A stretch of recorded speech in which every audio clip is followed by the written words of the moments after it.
Okay, welcome back to our homebuyer series. Today we are going to talk about open houses and if they are helpful or not, and some tips and tricks we want to arm you with if you do decide to go out there and check them out. Welcome back everybody. This is a quick little video about open houses because that is definitely something that can be a helpful part of the home search process while you're on the search for your dream home. So let's get right into it. The first big question is, should you go looking at open houses? And the quick answer is yes, you should, for several reasons.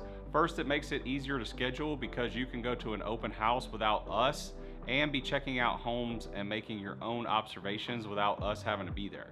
And second, it makes it a little easier on us, the agent, because we're not always available every day or on the weekends to show you houses, and that's usually when open houses are held. All you have to do to find them is go on any of the real estate sites that you use, such as that big one that starts with a Z, or realtor.com, etc. Whichever ones you like to search on, there's going to be open houses on there. It's going to show what day and time they're held, and you can look in what price and area you want to be in. But before you go, we want to arm you with a couple of tips and tricks so that when you're driving around and attending them, you may want to know these things. So the first thing we need you to do when you get there to an open house is to not talk a lot. I love to talk and I love to talk with my clients, but when you're at an open house, you have to keep in mind that the agent or agents in the house, they represent the seller, not you. So part of the value of us representing you on a transaction is what and how we say information that helps represent your interest in the best light.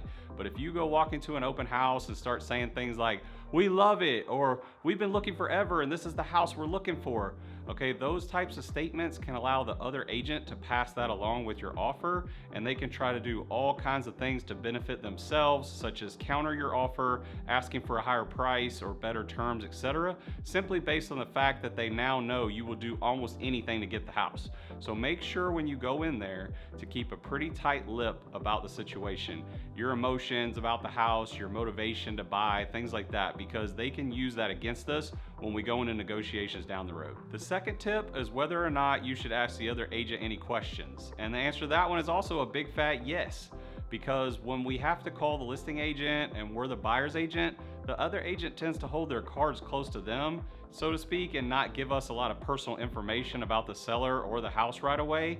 But with you being a visitor at an open house, they may open up to you a little bit more because they don't know your exact situation and may give you a little bit more information about the seller than they would give us. So in the same way I'm telling you not to say a lot, you may get them to open up a little bit more about their seller's situation. So it's almost like you're on a bit of a recon mission to get some good info that could help us out. But just as likely as they are to give you good information, you might find out some bad information as well. They may tell you that the house is priced lower than the other homes that in the neighborhood have sold for, or they may tell you that there's already other offers coming in, because again, they represent the seller, not you. So just keep in mind that when you do ask questions, be prepared to hear the good and the bad. So the third and most important tip is to just enjoy yourself while you're at the open house. Don't get too caught up into talking to the other agent.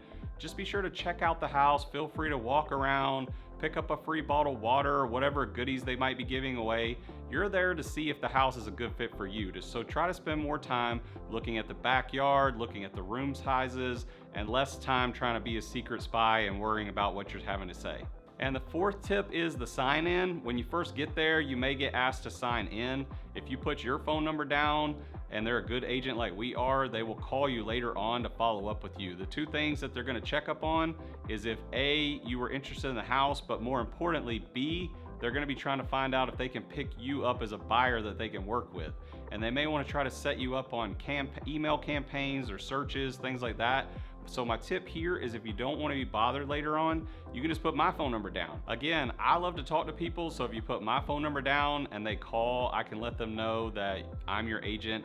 I can see if there's any other info I can find out about the house.